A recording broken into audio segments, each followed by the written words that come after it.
ते असं म्हणजे की सकाळी लातूर आहे, दुपारी फितूर आहे आणि संध्याकाळी तर मोतूर आहे.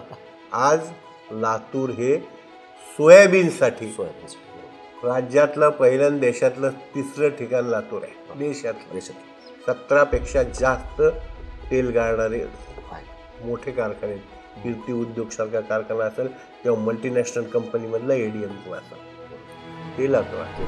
गेल्या 15 दिवसांत तुम्ही पाहिला असेल एक काका पुतण्या कसा असू शकतो.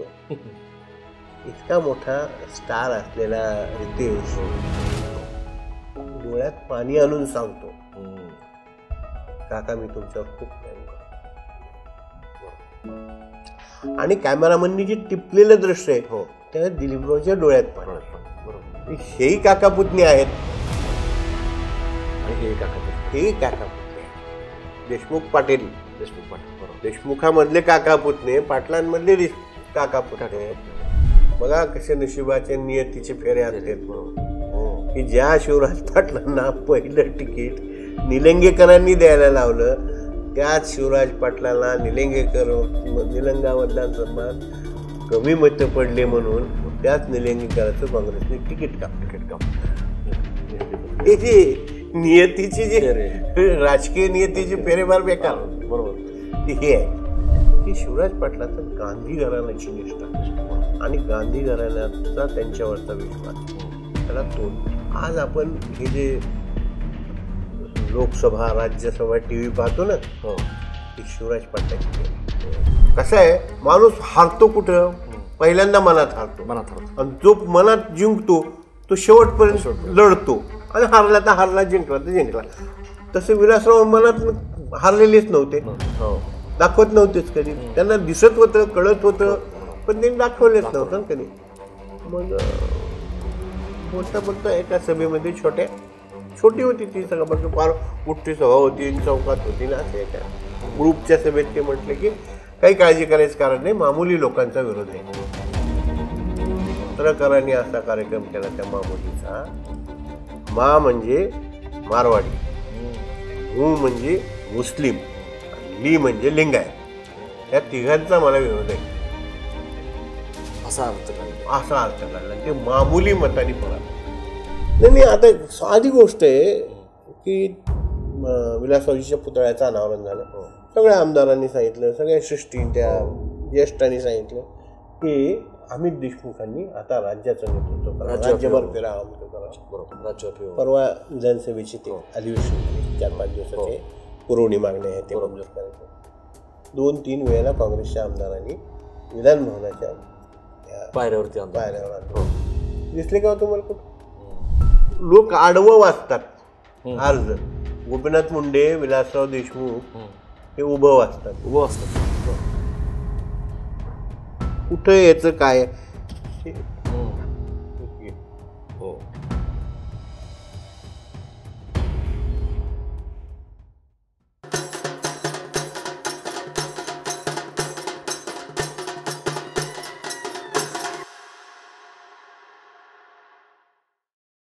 नमस्कार. बोलबेडूच्या जिल्ह्यांचं राजकारण या सिरीजमध्ये आपलं परत एकदा स्वागत. आपण महाराष्ट्रामधल्या वेगवेगळ्या जिल्ह्यांच्या राजकारणाचा वेध घेतोय, त्याचबरोबर सामाजिक स्थित्यंतर असतील. आज जो जिल्हा आपण निवडलेला आहे तो आहे लातूर. आणि लातूर शहर जे आहे किंवा जिल्हा जो आहे त्याचं एक वेगळं स्थान आहे महाराष्ट्राच्या सगळ्या राजकारणामध्ये. लातूर म्हटल्यानंतर साहजिकच लातूर पॅटर्न जो आहे तो येतो डोळ्यासमोर. शैक्षणिक पॅटर्न खरं तर, पण राजकीय पॅटर्नसुद्धा, किंवा कुस्त्याचे फड असतील, एक मोठी बाजारपेठ पूर्वी नावाजलेली. त्याच्यानंतर गडीवरचं राजकारण, गडी आणि देशमुख. अर्थात राजकीय नेते म्हटल्यानंतर विलासराव देशमुख बाबुळगाव ते मंत्रालय किंवा दिल्ली असा प्रवास, शिवराज पाटील चाकूरकर असतील किंवा निलंगेकर, 2 मुख्यमंत्री या जिल्ह्याने दिलं. इतर पण नेते होते. या सगळ्याविषयी माहिती देण्यासाठी, काही किस्से प्रसंग सांगण्यासाठी आपल्यासोबत आहेत ज्येष्ठ पत्रकार अरुण समुद्रे सर. सर, खूप स्वागत आहे तुमचं या बोलबिडूच्या या सिरीजमध्ये. मी जुजबी ओळख सांगितली, अजूनही काही वाढवता येईल की मोठी बाजारपेठ, बार्शी लाईट रेल्वे यायची मिरजवरनं, त्यानंतर डाळ मिल तोही आहे आज, जिनिंग फॅक्टरी असेल, आणि एक मोठं म्हणजे लातूर एक प्रकारे काँग्रेसचा बालेकिल्ला सुरुवातीला. तुम्ही अजून काय वैशिष्ट्य किंवा अजून काही ओळख सांगाल? नाही, आत्ता जो आमचा लातूर पॅटर्न हा शिक्षणाचा आहे. तर राजकारणामध्ये जे ओळख म्हटली जायची किंवा लोक गमतीलाही म्हणायचे, पण ते खरंही असायचं किंवा अनुभवानेही बोलायचे. ते असं म्हणायचे की सकाळी लातूर आहे, दुपारी फितूर आहे आणि संध्याकाळी तर मोतूर आहे. अशी अवस्था होती. लातूर फितूर मोतूर म्हणजे भरोसा नाही का? सगळे भरोसा नाही. असं होतं. तो एक काळ होता. पण जसं जसं काळ बदलत गेला तसं तशा सगळ्या ह्याही बदलत गेल्या. आणि लातूरचा बालेकिल्ला हे जसा काँग्रेसचा आहे तसाच तो सत्तेचाही आहे. म्हणजे 1952 पासून किंवा त्याही आजपासून लातूरला मंत्रिपद आहे. देवीसिंग चव्हाण गुरुजी हे त्या काळात हैदराबाद स्टेट जे आपलं होतं, निजाम स्टेट नंतर जे आपलं हे झाली संयुक्त आपला गुजरात हा पण हे त्यावेळेला सुद्धा ते मंत्री होते. त्याच्यानंतरच्या काळामध्ये संग्राम माकणीकर होते. त्याच्यानंतरच्या यशवंतरावांच्या काळामध्ये आमच्याकडं किशोरराव सोनवणे सहकार मंत्री होते. आणि मराठवाड्यातल्या सगळ्यात मोठा पहिला कारखाना केशवरावांच्या काळात किल्लारीचा, जे किल्लारी आता ह्या भूकंपामुळे जे परिस्थिती झालं ना त्या काळात किल्लारी. आणि आमचा तेव्हा जुना जिल्हा धाराशिव जिल्हा हा जुना जिल्हा. त्याच्यानंतर आम्ही 82ला लातूर जिल्हा झाला. तर त्यावेळेला तेरणा कारखाना, साखर कारखाना, ही साखर कारखानदारी मराठवाड्यात नव्हती असं नाही. एकूण आवर्षणग्रस्त भाग, पाण्याचे दुर्भिक्ष यामुळं आम्हाला ते आमचं कारखानदारी हे नाही. पण कारखानदारी आमच्याकडं होती. आणि जे पुन्हा विलासरावांनी ऊर्जित अवस्थेत त्यांनी आज एक मॉडेल असं त्यांनी उभं केलंय. मोठी बाजार समिती, मोठी बाजारपेठ पण. आणि साखर धंद्यात सुद्धा आज एक वेगळा पॅटर्न उभा झाला. हे जालना, बार्शी आणि लातूर या 3 बाजारपेठा महत्वाच्या. आज तो काळ जो होता बार्शी लाईट रेल्वेचा किंवा 60च्या दशकाच्या आधीचा, त्या काळामध्ये कसं होतं, कापूस आहे, शेंगदाणा आहे, डाळी आहे, याच्यावर होतं. आज लातूर हे सोयाबीनसाठी राज्यातलं पहिलं, देशातलं 3रं ठिकाण लातूर आहे. देशातलं 17पेक्षा जास्त तेल गाळणारे मोठे कारखाने, कीर्ती उद्योग सारखा कारखाना असेल किंवा मल्टीनॅशनल कंपनीमधला ADM असेल, ते लातूर. हा बदल होतच गेला. आणि ह्याला कसं होतं, तुम्ही करायला तर तुम्हाला आडवं न येता तुमचा विकास झाला पाहिजे, गावाचा विकास झाला पाहिजे, ही विरोधी पक्षाची असेल, सत्ताधाऱ्यांची असेल, ती भूमिका राहिली. विकासाची भूमिका आहे. हा फार बेसिक फरक आहे लातूर जिल्ह्याचा. म्हणजे कुठेतरी कारखाना उभा करते, त्याला त्रास दिलाय त्या काळ. आता तुम्ही अनेक ठिकाणच्या MIDC मध्ये पाहत असतात तर लोक कारखाने बंद केले. कशामुळं? तिथं खंडणीचा असते, तिथे ह्याचाच त्रास आहे, कुठे त्याचाच त्रास आहे. पण लातूर मधली खाजगी कारखानदारी ही जी उभा राहिली आज महाराष्ट्राच्या सहकार क्षेत्रात किंवा साखर कारखानदारीत एका गटाचे, म्हणजे ज्याला मांजरा परिवार म्हणतात, 6 कारखाने, 2-3 खाजगी आणि 4 सहकार तत्वावरचे, हे मांजरा परिवार सांभाळतोच ना. हा पण एक पॅटर्न, हा पॅटर्नच आहे. तुम्ही फार महत्वाचं वाक्य बोलला मग अशी, की जशी लातूर हा काँग्रेसचा बालेकिल्ला आहे, पॉवर हाऊस राहिले, काय मंत्रीपद राहिले, तसंच विरोधकांना पण तिथं स्पेस आहे. अगदी विरोधकांचं पण आहे. म्हणजे तर तेच मला विचारायचं की हा सुरुवातीपासून काँग्रेसचा जो बालेकिल्ला, तुम्ही नाव पण सांगितले, देवीसिंग चव्हाण असतील किंवा संग्राम माकणीकर, तर हे जे शहर आणि जिल्ह्यामध्ये हे नेते यांचं राजकारण कसं प्रस्थापित झालं? प्रस्थापित म्हणजे कसं होतं, त्या काळामध्ये ही जी आपली ह्याची मुवमेंट जी ना, स्वातंत्र्याची मुवमेंट, ही आमच्याकडे आर्य समाजाचा खूप चांगला पगडा होता. खूप चांगला. म्हणजे जेवढा स्वामीजीचा पगडा, स्वामीजीच्या ह्याच्याखाली हे व्हायचं, आंदोलन व्हायची, आपले लढे उभारले जायचे, तसेच आपल्या आर्य समाजाच्याही माध्यमातून खूप मोठं काम, हिंदू महासभेच्या माध्यमातून हे काम चालू होतं. चालू होतं. आणि ह्याच्यातलं एक चांगला त्या काळात कसं होतं, आपल्याला हे निजामशाहीतून मुक्त व्हायचं एकच ध्येय होतं. त्यामुळं तर सगळेजण करत राहत होते. पण त्यानंतरचा ह्या सगळ्यावर ही सगळी ध्येयवादी मंडळी होती. म्हणजे असं सांगतात, केशवराव सोनवणे प्रवासाला त्या स्वतःच बिल्डिंग असायचं. बरोबर, बिल्डिंग म्हणजे आता आपल्याला प्रकार माहित नाही ना पिढीला. फिरकीचा तांब्या जसा अस्तंगत झाला तसं ती बिल्डिंग आहे अस्तंगत झाली. म्हणजे त्याच्यामध्ये एक गादी असते, त्यात ते बंद असतं, त्याला बाडबिस्तारा म्हणतात ना, तो टाकून मंत्री असताना माणूस अशी माणसंही होती असे होत. आणि काळ बदलत गेला.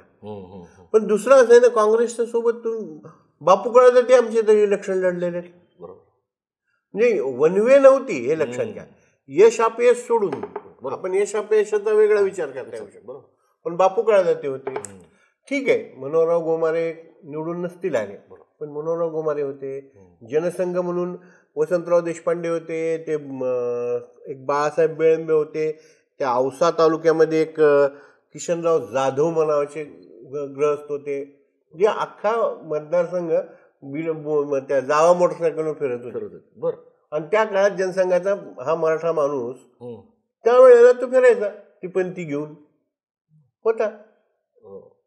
आणि ह्या सगळ्या बदलत्या 80च्या दशकानंतर म्हणा 60-70च्या ही आणीबाणीचा जो काळ संपला, जनता दल आला. जनता दलाच्या काळामध्ये आमच्याकडे उद्धवराव पाटील निवडून आले. उद्धवराव पाटलाचं मोठं श्रेय आहे आमचं. अगदी ते कुठले हे नाही, म्हणजे कोणत्या ह्याच्यात फक्त पराभूत करायचं. मग पी पाटील पराभूत झाले आणि उद्धवराव खासदार झाले. उद्धवरावने त्या काळामध्ये लातूरच्या विकासाचे प्रश्न उचललेले आहेत. उद्धवराव सारखा नेता होणे नाही. हा एक जिल्हा होता ना त्यावेळेस, एकत्र नेतृत्व असायचं.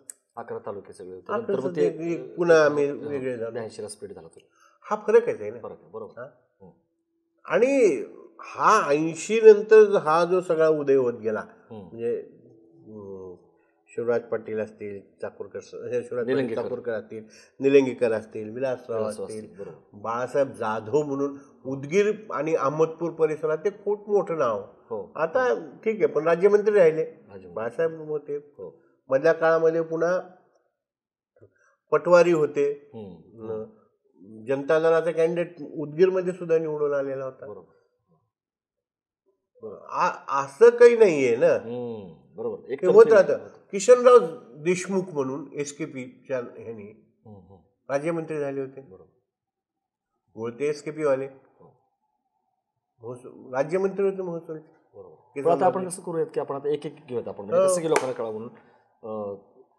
आता निलंगेकर यासाठी की मुख्यमंत्री पद जे मिळालं त्यानिमित्ताने लातूरला 2दा मिळालं, विलासरावांच्या रूपाने दुसऱ्यांदा आणि निलंगेकरांच्या रूपाने पहिल्यांदा. तर निलंगेकरांचं मुख्यमंत्री पद पण गाजलं. आणि नंतर तर त्या मुलीच्या प्रकरणामुळं मेडिकलच्या पेपरच्यामुळं त्यांना हे पण जावं लागलं. तर तेही सांगा. आणि त्याच्या आधी मग निलंगेकरांचं जे योगदान आहे, कारण आता पुढची पिढी पण आहे त्यांची, संभाजी निलंगेकर किंवा काय ते ठीक आहे, आता कुस बदलली, आता बीजेपी बदलली, कसं राजकारण, पण ते कसं नेतृत्व होतं, मुख्यमंत्रीपद म्हणून त्यांचं कॉन्ट्रीब्युशन का राहिलं, आणि तो जो प्रसंग गाजला मुलीच्या मेडिकल पेपर, तर ते सगळं जरा विस्तार. कसं आहे, निलंगेकर साहेबांचा अतिशय मायन्यूट अभ्यास हा विकासाचा सुद्धा आहे. जेवढे ते गावोगावचा माणूस ओळखतात, तेवढे ते तावरजा, तेरणा हे जे धरण आहेत ना, बरोबर, त्या धरणाचे दगड सुद्धा त्यांना पोचता येतात, इतका त्यांचा अभ्यास होता. एवढी सगळी पाण्याची टंचाई झाली ना, निलंग्याला तेवढी पाणी टंचाई नाही जमली. पुढच्या 25 वर्षाचा विचार करून त्यांनी पाण्याची व्यवस्था केली. आपलं संभाजीनगरचं हायकोर्ट त्यांच्या ह्याच्यामुळे झालं. बरोबर, आज एवढी मोठी सगळी इमारत उभी आहे. जिल्हा निर्मितीच्या ह्याच्यात ते होते. आम्ही पहिलं सिस्टम आम्ही त्यावेळेला एका सिद्धेश्वर समाचार छोट्या दैनिकात काम करत होतो. आम्ही गेलो होतो, तर स्वतः विलासराव यांना अंतुलेकडे जाताना निलंगे साहेब सगळे गेलो होतो. हं. 1984 असेल बहुत करून, पण 1984 माझ्या ह्याच्यावर माहिती पाहून शरद पवारांची यस काँग्रेस निघाली. हो हं? येस काँग्रेस. ते यस काँग्रेसतर्फे आमच्या लोकसभा मतदारसंघामध्ये शिवराज पाटलाच्या विरोधामध्ये पदमसिंह पाटील उभे होते, डॉक्टर पदमसिंह पाटील. आणि सगळ्या मतदारसंघात कमी जास्ती मतदान झालं, पण ते निलंग्यात खूपच कमी मतं पडली शिवराज पाटलाला.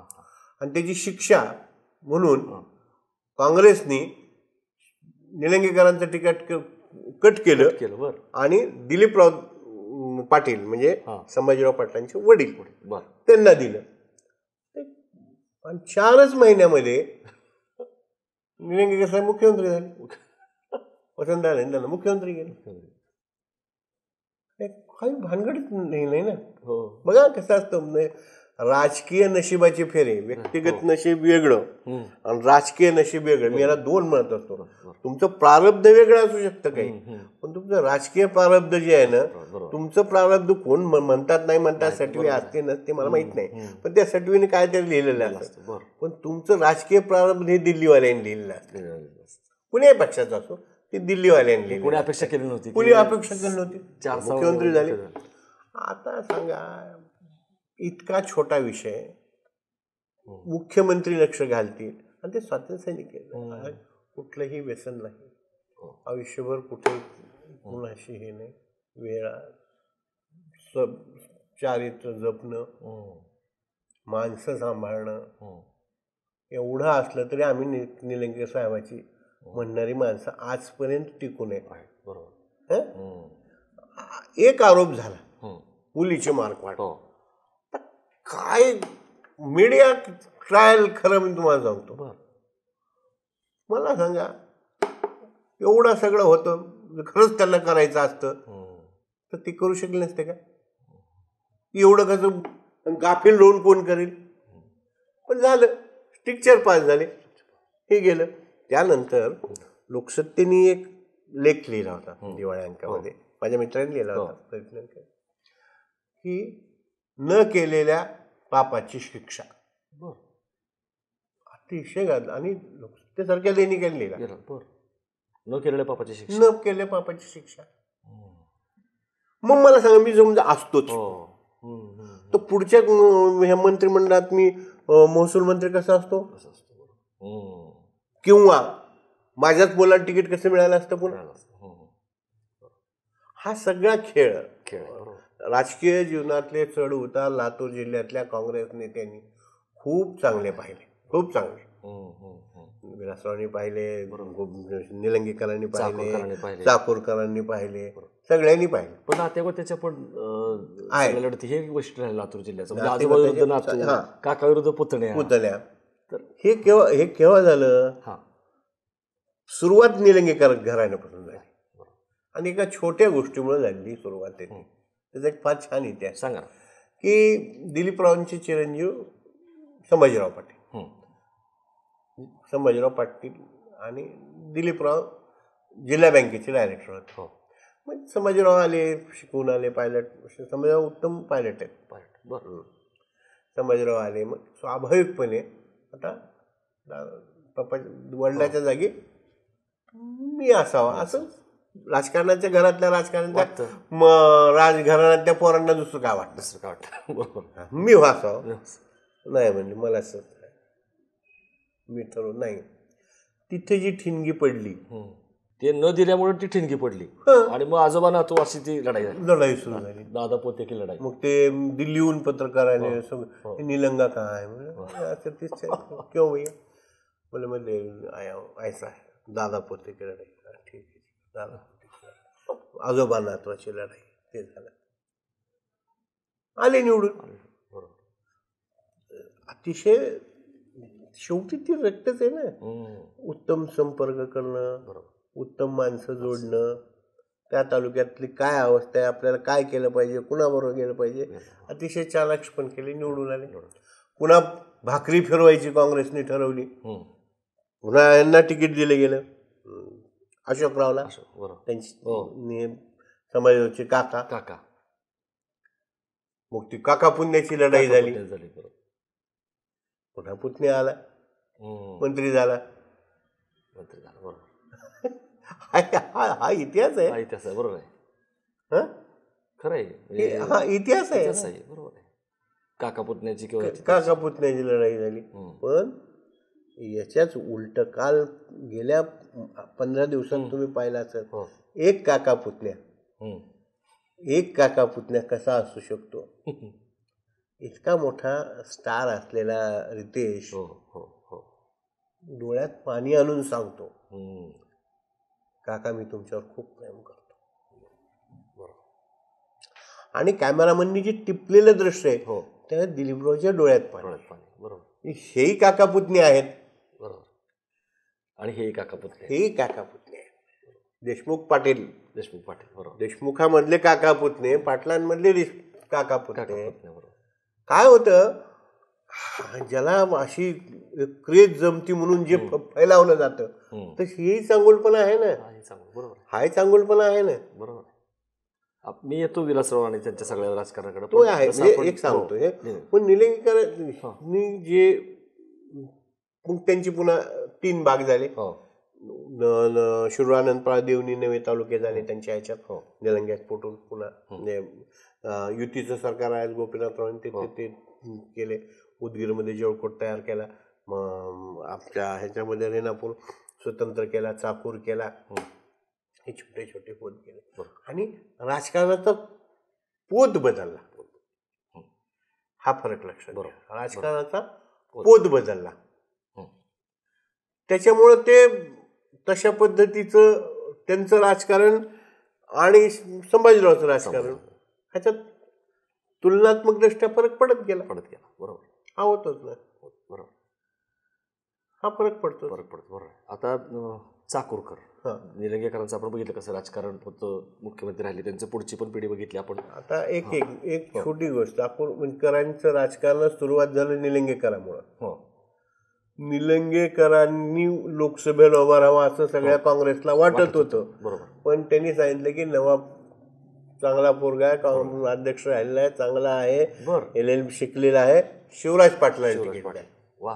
बघा कसे नशिबाचे नियतीचे फेरे असतात की ज्या शिवराज पाटलांना पहिलं तिकीट निलंगेकरांनी द्यायला लावलं, त्याच शिवराज पाटलांना निलंगा मतदारसंघात कमी मतं पडले म्हणून त्याच निलंगेकरांचं काँग्रेसने तिकीट कापलं.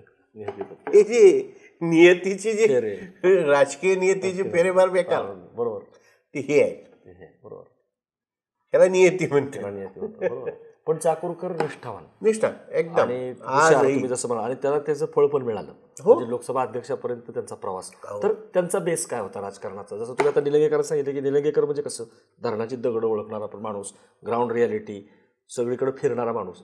चाकूरकरांचं राजकारण तसं वेगळं होतं. असं फारच वेगळं. बरोबर ना. फार वेगळं. म्हणजे त्यामुळे पण त्यांनी पण मोठी मजल घातली. मोठी मजल कशी काय? काय माहिती का, जात फॅक्टर होता, कास्ट पॉलिटिक्स होतं, काय होतं? जात फॅक्टर तर आहेच, जात फॅक्टर तो असतोच. पण कसं होतं, त्यावेळेला आमच्याकडं उमरगा जोडलेलं होतं. उमरगा, निलंगा, औसा ही जी मतदारसंघ आहेत ना आताचे, त्यावेळेला आता औसा ह्याला गेलं, आपल्या धाराशिवला जोडलं गेलं, लोहा लातूरला. बरोबर. उमरगा हे झालं. ह्यामध्ये लिंगायत बहुल होता, मतदार होता मोठा. आणि तो एक गठ्ठा आहे, म्हणजे त्यांची सुरुवातच 3-3.5 लाखांनी व्हायची ना. वोट बँक अशी जी आहे.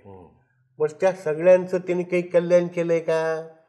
इंडिव्हिज्युअल अला दिलं, बला दिलं, कला दिलं, किंवा अशी त्यांची फळी निर्माण झाली, किंवा त्यांचं दुसरी फळी आहे निलंगेकर असं आहे. मी म्हणू शकतो मी चाकूरकराचा आहे, पण चाकूरकर मला म्हणतील की काँग्रेसचे कार्यकर्ते, माझे कार्यकर्ते आहेत. हा शब्द त्यांच्याकडनं कुठेही केव्हाही कोणाविषयी नाही. पक्षाचे कार्यकर्ते, काँग्रेसचे.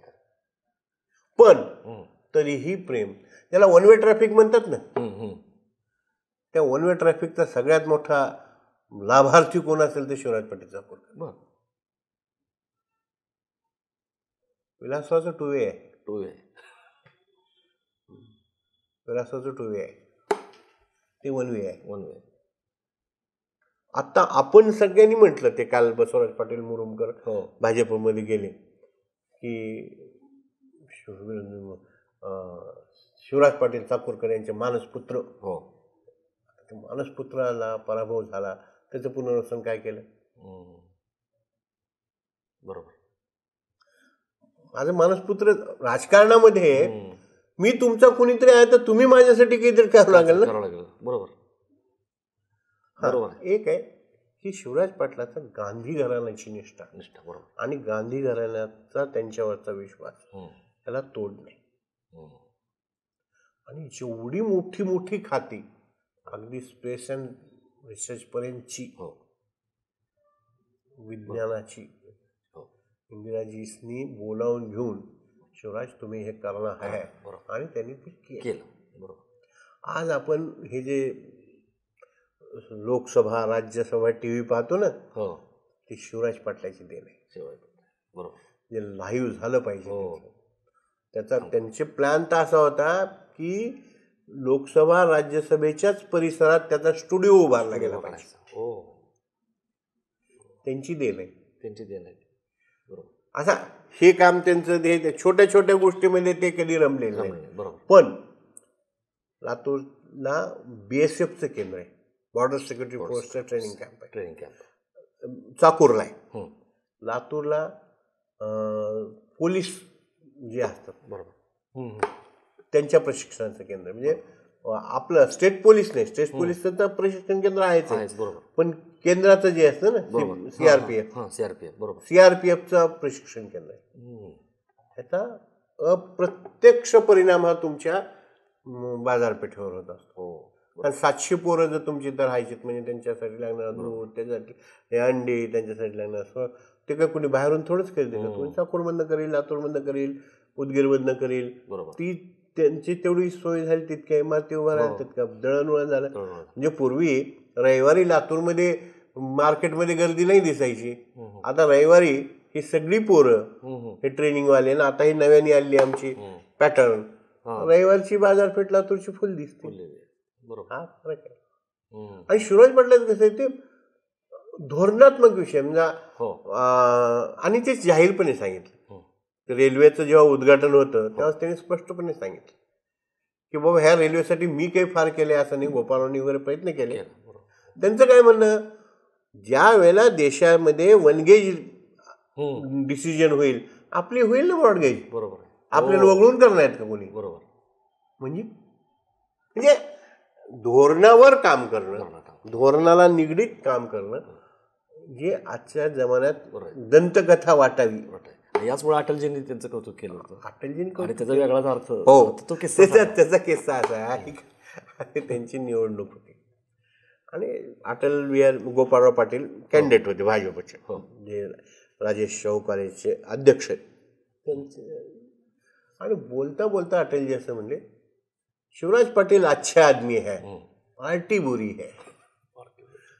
कट झालं, शिवराज पाटील अच्छा आदमी, तेवढंच वाईट, तेवढाच हे झाला आणि त्याचा प्रसार झाला. आता अरे यांचाच मोठा नेता ह्याला चांगलं म्हणतात, ह्याला मतदान कशाला करा गोपाळरावाला, आपलं शिवराज, तो त्यांना मिळत गेला. शिवराज पाटीलचं शिवराज पाटलाचं अशा बाबतीतलं फार नशीब चांगलं बरं का. 84ला शिवराज पाटील आता पडणार. काय होतं, मराठा कॉन्सल्टेड होता सगळा ह्यांच्यासाठी, आपल्या पदमसे पाटलासाठी. पवारांसारखं राजकारणी त्यांच्या पाठीशी होता. हे सगळं होतं. काय कुठंतरी मारामारी झाली छोटी, काय ते किरकोळ, ते असं पसरलं की आत्ताच एवढं मारामाऱ्या करायचं तर पुढं काय. ही जी मायक्रो मायनॉरिटी जी होती, छोटे छोटे समाज, माहेश्वरी, कवठी, लोहार, समाज, ही सगळी एक झाली. ती मतं पुन्हा त्यांना पडली, कन्सॉलिडेट झाले सगळं सोड झाले, त्यांना पडले. शिवराज पाटलाचं नशीब फार बलवंत आहे. जसं हे ह्याचं आहे आमच्या अटल बिहारी वाजपेयींचे, तसंच बापू काळदाच्या बाबतीत बापू काळदाते शिवराज पाटील अशी लढत एकदम रंगात आलेली होती. आणि त्यावेळेला त्यांच्या प्रचाराला ते हे आले, जॉर्ज फर्नांडिस. आणि त्या सभेत बोलता बोलता जॉर्ज फर्नांडिस म्हणले, जिन्हें कुछ मालूम नहीं वो मल्टीनॅशनल की बात करते हैं बोले. आपल्या गावातल्या माणसाला मल्टीनॅशनलवर बोलला. काय बोलले ते, गाव मालूम नाही बरोबर मल्टीनॅशनल की बात करते. काय शिवराज पटले सगळं वरचं मोठं म्हणजे आकाशातलं बोलणं, त्याचा त्यांनी कोट करायला गेले, म्हणजे खिल्ली उडवायला गेले, पण ती उलटी झाली.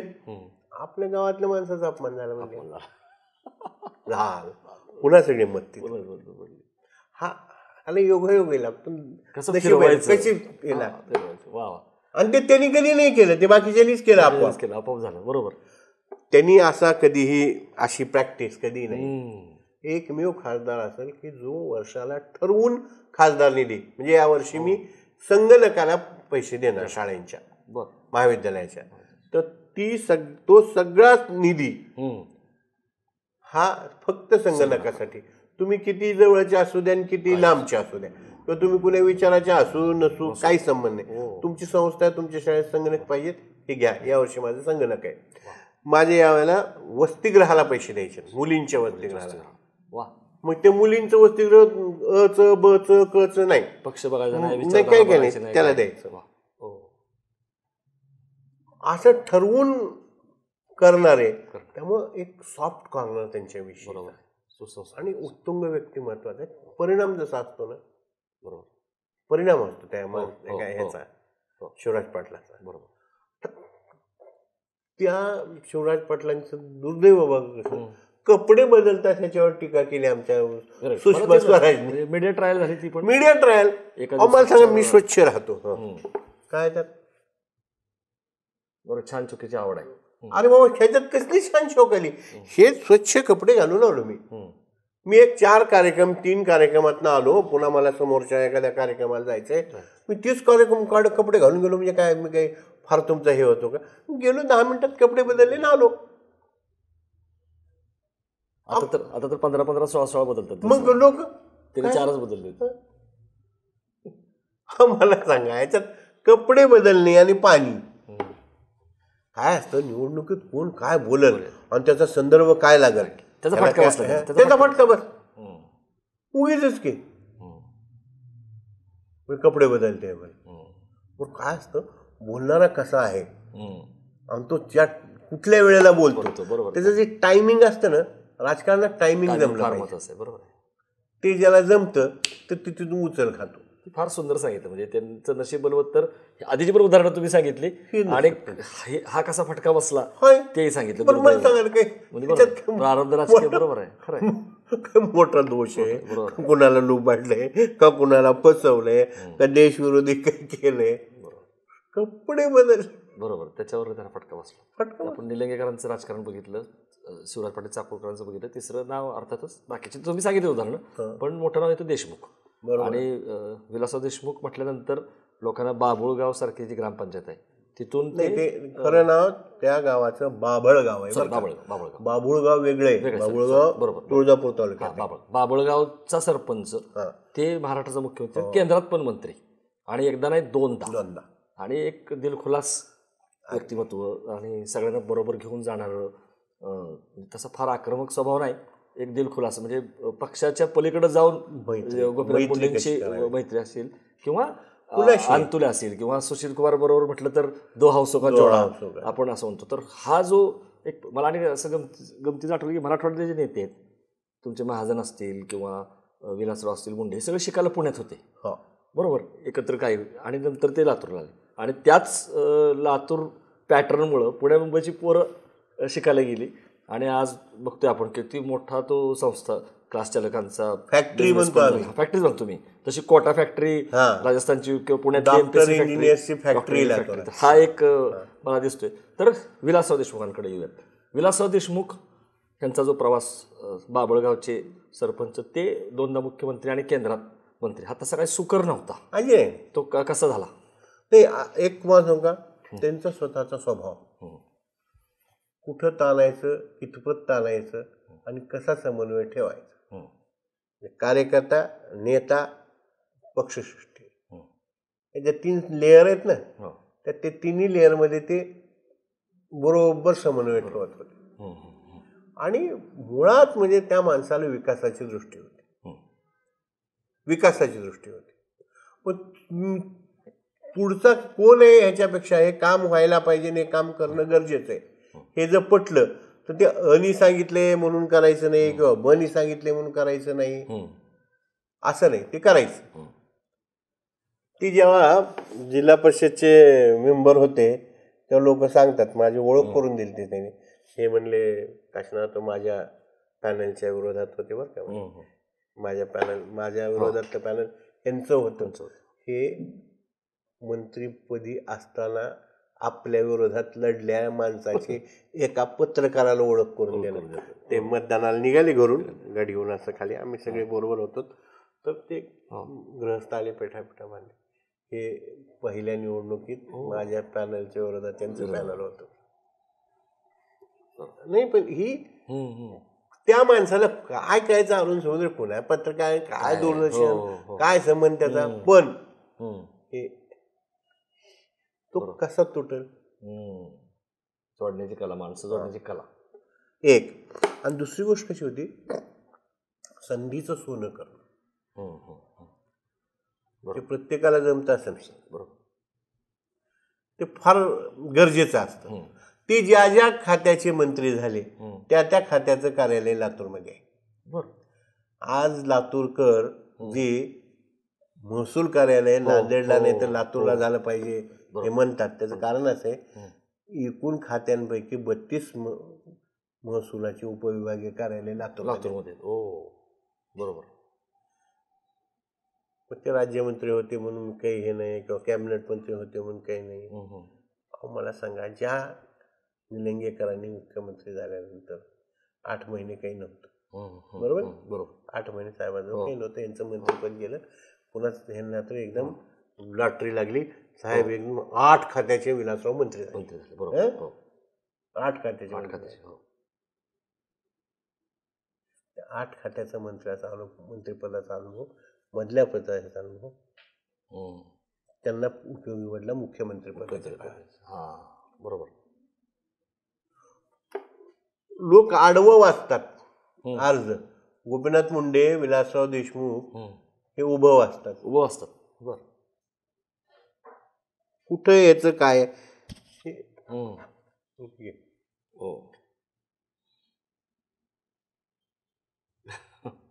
ही जी आहे ना, आणि माणसं कुठली असतील, पक्षातली असतील, याच्यातली असतील, चढ उतारही पाहिली ते प्रत्येक वेळा पराभव. ऐका ना, अहो मला सांगा, प्रत्येक वेळेला नाव कोणाचं यायचं मुख्यमंत्री पदाच्या बदलाच्या वेळेला?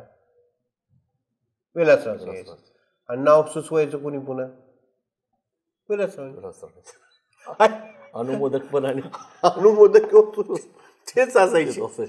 पण मुख्यमंत्री कोण होणार हे एक असा त्याला काय म्हणतो इरा असा जो मोठा बरोबर तयार कसा होऊन गेला की बाबा आता काँग्रेसचा मुख्यमंत्री एक दिवस विलासराव देशमुख कोण होणार. बरोबर.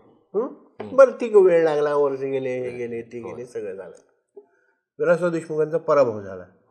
बातमी काय आली? शिवाजीराव पाटील केव्हेकर निवडून आली, ही बातमी आली का? काय आली बातमी? विलासरावांचा पराभव. आता हा पराभव सुद्धा वर्मी लागला, प्रश्नच नाही, कारण तो अख्ख्या काय ह्याच्यातला तो हे होता. त्या काळातली एक गोष्ट सांगतो, म्हणजे काय माणूस असतो, समोर सगळं दिसत असताना संयम कसा बाळगायचा असतो आणि माणूस तोडायचा कसा. त्यांचं लातूरचं जे घर आहे, भाव आता दिलीपराव गडी बाबळगावला बंगला लातूरमध्ये आशिया भावाचं. बसून आमची मुलाखत ठरली होती तरुण भारतची. सगळे नागपूर, सोलापूर, मुंबई आणि संभाजीनगर असे 4 न्यूज एडिटर, संपादक त्यांच्या मुलाखतीला. कारण ती काँग्रेसची मुलाखत, काँग्रेस पक्ष म्हणून कोणाची निवडून घ्यायची तर त्यांनी काँग्रेस पक्षाने सांगितलं होतं विलासरावांची घ्या. मग ते विलासरावांची मुलाखत ठरली होती. त्या 11:30 पावणे 12 सुरू झाली, रात्री 1:15 ती संपली. मी बरोबर होतो स्वाभाविकपणे लातूरचा वार्ताहर म्हणून. मला म्हणलं तुम्ही बोलले नाहीत काही? म्हणलं साहेब 4 संपादक आहेत, मी काय बोलणार? म्हणलं मी आपला कॉर्डिनेटर सारखं काम आहे माझं आज, मी काय बोलणार? आज कसं म्हणलं तुम्ही बोललं पाहिजे. म्हणलं बोलू का? बोललं. म्हणलं ते बाहेर गृहस्थ बसलेत. म्हणलं बाबा हो बसलेत ना. मग उद्या तुम्हाला बातमी आहे जनता दलात प्रवेश म्हणून. आज नाही आहे. म्हणतो साहेब ते नक्की जाणार आहेत म्हणलं. झाले दोघांचे ते डॉक्टर ते नक्की जाणार आहेत म्हणलं. हो ना मग जाणारच आहेत ना, पण ते उद्या आज नाही. अरे आज तर माझ्यासोबत आहेत ना. एवढा कॉन्फिडन्स असावा. बरोबर.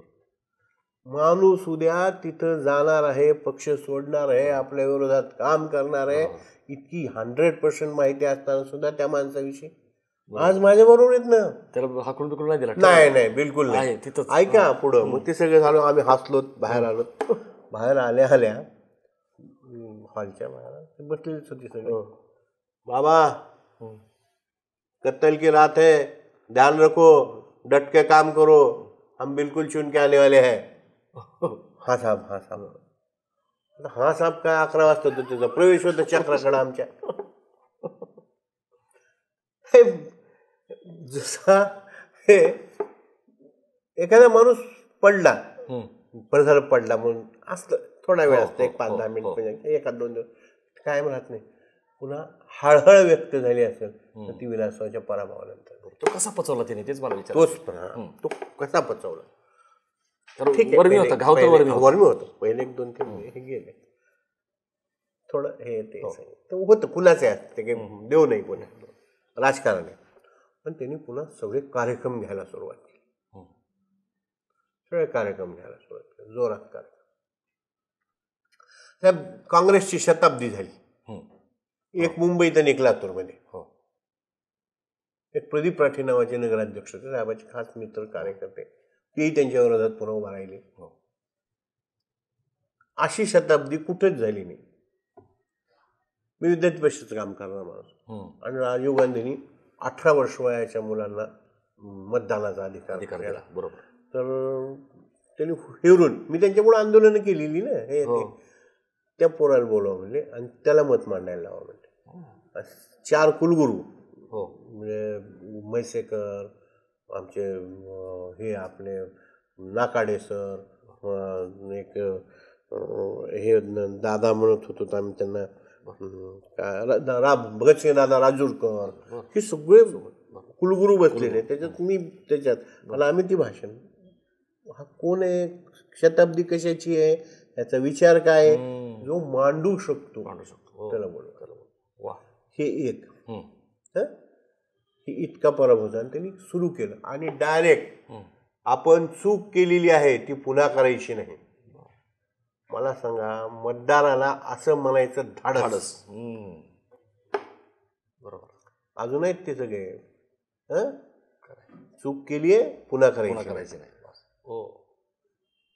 मी तुम्हाला सांगू शकतो मला मतदान दिलं नाही, ठीक आहे, हा बरोबर, का दिलं नाही हे म्हणत नाही, तू चूक केलीस म्हणतो, आता परत करू. हे सुदैवाने संधी मिळाली, झाले मुख्यमंत्री. पण पाय जमिनीला एक सण. आणि तुम्हाला माहिती म्हणून सांगतो ते पक्के होते. अंधश्रद्धावाले काय म्हणतील आणि ती ह्यानं काय म्हणेल आणि त्यानं काय म्हणेल, त्याला कधीच त्यांनी भीक घातली नाही. अधिवेशन चालू होतं आणि ते सत्यसाई किती गदारोळ झाला. एक शब्द नाही, माझ्या श्रद्धा आहेत संपलायची.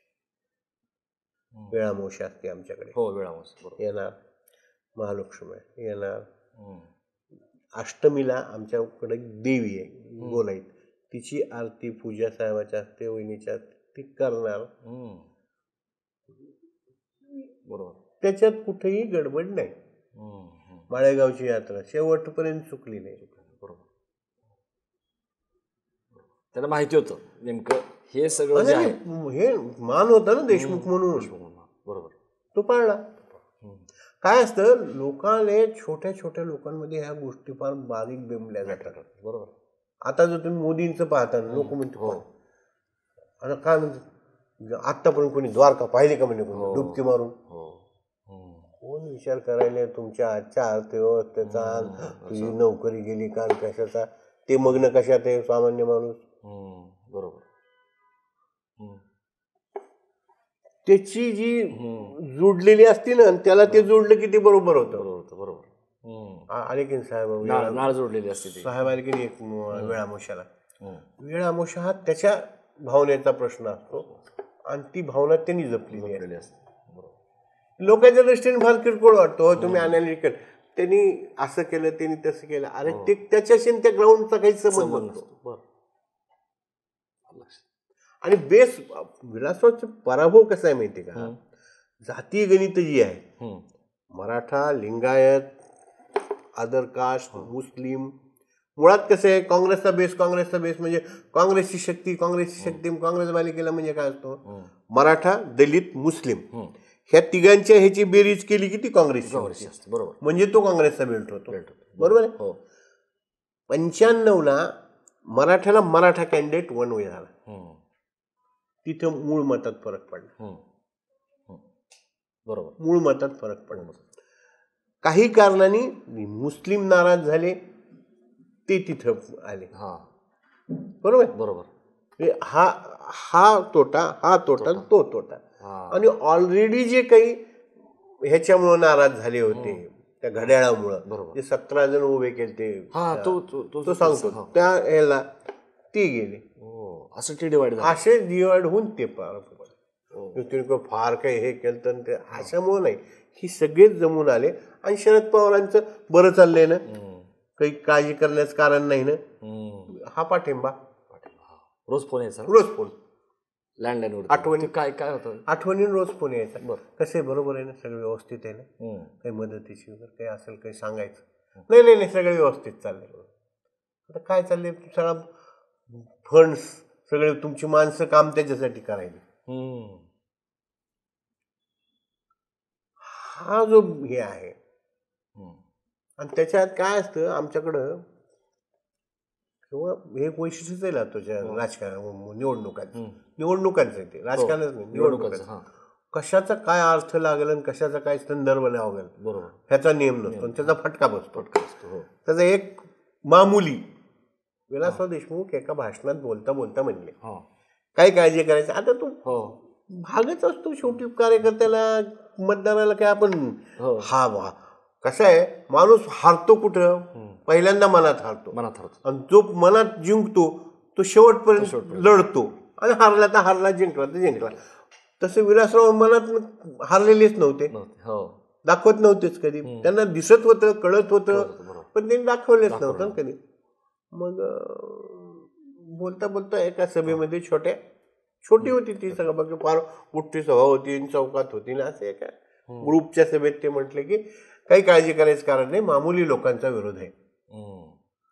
पत्रकारांनी असा कार्यक्रम केला त्या मामुलीचा, मा म्हणजे मारवाडी, मू म्हणजे मुस्लिम, आणि ली म्हणजे लिंगायत, ह्या तिघांचा मला विरोध आहे, असा अर्थ काढला. आणि ते मामुली मताने पराभव झाला,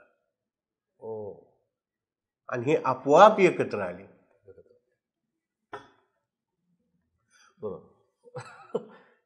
कसा कोण अर्थ काढेल आणि त्याचे काय परिणती होईल, मामुली हा गाजलेला विषय होता. त्याच्यावर कोर्टात झाल्या, पुन्हा बाहेर कोर्टातल्या विषयात हा विषय झाला. 17 उमेदवारांचा काय सांगत होता की 17 उमेदवार काय झालं, 90ची इलेक्शन असेल, 95 पडली, 90ची नगर परिषदेची निवडणूक होती. त्यावेळेला विलासराव समर्थकांना उमेदवारीच दिली नाही काँग्रेसच्या जिल्हाध्यक्षांनी. उभा राहील, त्यांचं होतं घड्याळ चिन्ह. प्रचार काँग्रेसच्याच प्रचाराला जायचं, मग असा प्रचार करायचा की त्याच्यातनं ते इंडिकेट झाला पाहिजे की हा निवडून आला पाहिजे. बरोबर, हे घड्याळाची वेळ आहे आता म्हणले, लक्षात ठेवा. आपला घड्याळ असतोच कुठं, पंजाला, उच्चारच कशाला काय घड्याळ असतं कुठं, पंजाला. बरोबर.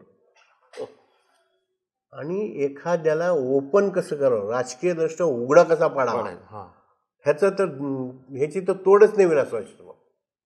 एक जनता दलातनं काँग्रेसमध्ये गेलते, वारला बिचारा करायचा आमचा शिंदे नावाचे, तर त्याला तिकीट दिलं काँग्रेसने. आता हे शिंदे म्हणजे कसे सगळ्यात आहेत, काही आडनावं आमच्याकडे मराठवाड्यामध्ये कसं कॉमन आहेत, ते दलितात आहेत, ब्राह्मणात आहेत, मराठ्यात आहेत, माळे सगळ्यात आहेत. तर ते होतं माळ्याचं. प्रत्येक 10 वाक्यानंतर एक माळी समाजाचा कार्यकर्ता काँग्रेसने दिला. काँग्रेसचं धर्मनिरपेक्षता, जातपात विरहित प्रत्येक एक 10 मिनिटांनी करायचं. म्हणलं भूषण तू तर निवडून येऊ आता. तेव्हा कशाचं कसं काय निवडून येतो. साहेब आलते मी पडलो म्हणलं आता. म्हणलं कसं काय. मला आता माळ्याशिवाय कोणाचीच मतं पडणार नाहीत म्हणलं.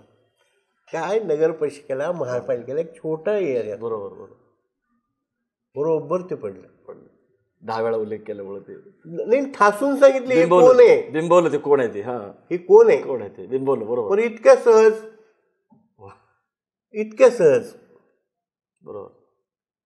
विलासरावकडनं काँग्रेसनी त्यांच्या अनुयायांनी त्यांच्या फॉलोअर्सनी त्यांच्या मुलांनी अनेक गोष्टी शिकण्यासारख्या आहेत. खरं आहे. अनेक गोष्टी. फक्त ते असते तर हे किती दिवस म्हणत बसणार आहेत. बरोबर. अगदी बरोबर. किती दिवस म्हणत बसणार आहेत तुम्ही. त्यांच्यासारखं काय करतो आपण. बरोबर. मला आणखी 2 विचारायचे. त्यातला एक म्हणजे जसं तुम्ही सांगितलं की पराभव कसा जिवारी लागला वगैरे. मी मग तो सांगितलं की चूक झाली वगैरे. तसंच दुसऱ्यांदा झालं होतं जेव्हा सगळे त्यांच्या विचाराचे नगरसेवक निवडून आले पण नगराध्यक्ष मात्र विरोधी. जनार्दन वाघमारे राष्ट्रवादीचे. आणि ते पडले कुलगुरू शिक्षक. मला आठवते लातूरमध्ये जी सभा होती आधीची निकालाच्या आधी तेव्हा त्यांचं जे भाषण होतं त्यात त्यांनी वाघमारे सर तुम्ही आदरणीय आहात, प्राध्यापक आहात, तुम्ही कार्ल मार्क्स वगैरे शिकवले वगैरे पण तुम्ही तेच करा, तुम्ही इकडं कशाला येत आहे असं वगैरे. बरोबर ना भाषण. ते काय ते मूळ मुद्दा कसा झाला या सगळ्या विषयामध्ये की पण मेजॉरिटी काँग्रेसची आहे पण सर निवडून आले. तर ते एक तर कसं झालं माहिती का पुढचा माणूस देण्यात काँग्रेसची मोठी चूक होती. आणि इतक्या मोठ्या उंचीचा माणूस एकदम राजकारणात. त्याच्यानंतर सर खासदार झाले पण सर कुलगुरू संपल्यानंतर अपक्ष म्हणून पुन्हा सगळे राष्ट्रवादी फिस्टवादी हे सगळं नंतरचा खेळ आहे. पण मग त्यांना काय झालं आपण मुख्यमंत्र्याचा कॅन्डिडेट पाडू शकतो. हे जे म्हणतात ना बालेकिल्ला अरे समजा बालेकिल्ला असता तर मुख्यमंत्र्याचा कॅन्डिडेट कसा काय पडतो. बरोबर. म्हणजे लोक जे ठरवतात ते होत असतं. बरोबर. सरदार जे ठरवतात ते जनता सार्वभौम असते. त्याचं सगळ्यात मोठं उदाहरण आहे विलासराव देशमुख मुख्यमंत्री असताना त्यांच्या गावात त्यांचाच कॅन्डिडेट म्हणलं पाहिजे पक्षाचं म्हणण्यापेक्षा तो पराभूत होतो. त्यांची मेजॉरिटी येते. पण विलासराव देशमुख इतके मोठ्या मनाचे त्यांनी निवडून आल्यानंतर त्यांचा तितकाच सन्मान केला ॲज ए नगराध्यक्ष म्हणून. आणि सांगितलं आता ते निवडून आलेले आहेत त्यांचा नगराध्यक्ष म्हणूनच सन्मान झाला. ठीक आहे निवडणूक झाली हार जीत झाली जे काय व्हायचं ते झालं. आता ते स्वीकारा आणि त्यांचा तसाच सन्मान. हा उमदेपणा आहे. हा उमदेपणा ही राजकीय संस्कृती आहे. बरोबर आहे. मला वाटतं की अंतुले जेव्हा 25 वर्ष पूर्ण झाल्या तेव्हा रडले होते ना. काय झालं आमच्या जिल्ह्याला 25 वर्ष पूर्ण झाली. कार्यक्रम करायचा ठरला. 3 दिवस मोठा कार्यक्रम. आम्ही काही जणांना लातूर भूषण दिलं, काही जणांची कृतज्ञता व्यक्त केली. मग त्या कार्यक्रमाला अंतुले नाही बोलवलं कारण आमचा जिल्हा अंतुलेने घोषित केला होता. बरोबर. आणि व्यासपीठावर जेव्हा बोलायला उभं राहिलं अंतुले ते म्हणले इतकी आठवण ठेवून कोणी बोलवत नाही म्हणले आजकाल. खरं तुम्ही. आणि त्यावेळेला अंतुले डोळ्यात पाणी आलं. तितकाच सन्मान अंतुलेने. तशाच पद्धतीने प्रतिभाताई आमच्याकडं समारोपाच्या कार्यक्रमाला आले. म्हणजे ही सुद्धा बघा कल्पना कशी की जिल्ह्याला 25 वर्ष झाली ना रौप्य महोत्सव म्हणून आपण सगळं साजरा करू. आणि त्यात सगळे म्हणजे कोणी व्यापारी होते, कोणी उद्योजक होते, कोणी शिक्षक होते, पत्रकार होते. त्या सगळ्यांचं जे योगदान आहे त्यांना लातूर भूषण म्हणतात. बरोबर. खरं. तसा मोठा माणूस झाला ना तर मग त्याला बेस येतो ना. बरोबर. तसा माणूस झाला तर बेस येतो. बरोबर. पण विलासराव आणि काँग्रेस आता हे जे लोक म्हणतात ना विलासरावचा जिल्हा आता गडबड अशी आहे त्याच्यामध्ये विलासरावच्या 2 मतदारसंघांनी तुम्ही सगळे जरी आत्ताचे काढले तर 2 मतदारसंघामध्येच फक्त ती प्रस आहेत. लातूर ग्रामीण, लातूर शहर. हम्म. मग तुम्ही तुमचा सगळ्याचा जिल्हा म्हणता तर सगळ्यात प्लस असले पाहिजे ना. असले पाहिजे, बरोबर. प्लस चालेल. ही विचारते नाही कुणी आणि माध्यमही याच्यावर चर्चा करत नाही. गडबड कशी आहे की काळ बदलला ना. गावोगावी तिथली माणसं उभी राहिली ना. आणि सगळ्यात गोष्ट कशी 80च्या दशकानंतर 85-90 नंतर गोपीनाथराव मुंडेंचा ॲज अ ओबीसी लीडर आणि एक ओबीसी फेस असा जो निर्माण झाला आणि त्यांचा संघर्ष, त्यांची माणसं जोडायची कला, हे सगळं झालं. त्याचा परिणाम लातूर जिल्ह्यात भाजपला पायरवण्याचा. म्हणजे चाकूरकरांच्या विरोधात सतत मराठा समाज असायचा, मराठा समाजाची मतं कमी जास्त व्हायची, त्याला जोड मिळाली ही ओबीसी. म्हणजे माधव जो आहे माळी धनगर वंजारा की ते माधव एकत्र आला. आणि व्यापारी माणूस काय असतो यावेळेला कोण येतं हे बघतो. बरोबर. व्यापारी समाज किंवा जो बिझनेसमन आहे किंवा ज्याला पुढचं कळतं ते काय बघतात यावेळेस कोण आहे. बरोबर. तो सगळा मिळाला आणि रुपाताई निवडून आले. बरोबर. 17 का काही ते हजाराचा फरक आहे जयंत तावडेमध्ये सुनील गायकवाड मध्ये. जेव्हा राखीव झाला 17,000च्या जवळजवळ कुठे फक्त फरक. 13व्या फेरीपर्यंत माध्यमांनी घोषित केलं लातूरचा खासदार सुनील गायकवाड म्हणून. पण 4-5 फेऱ्यामध्ये तू काय झालं काय नाही त्याच्याविषयी बरीच वंदत आहे. बरोबर. पण ती पडलं. ठीक आहे. आता पुढल्या वेळेला चक्क 2 लाखांनी मग निवडून आला. कुणाला प्रेडिक्ट करता आलं नाही. माध्यमांनी घोषित पण करून टाकलं आणि 12-14 फेऱ्यानंतर ते उलट फिरलं.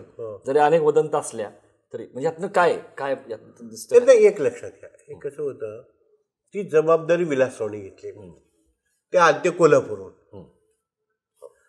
जयंतराव कोल्हापूरचे. कुठल्या स्थानिकच्या ह्याला तिकीट मिळता पक्षश्रेष्ठीने त्यांना दिलं. तिची जबाबदारी विलासरावावर घातली. विलासरावांनी ती मी उमेदवार आहे समजून मतदान करा लोकांनी केलं. तरी सुद्धा 17,000 मतांनी फक्त विजय येते तरी सुद्धा.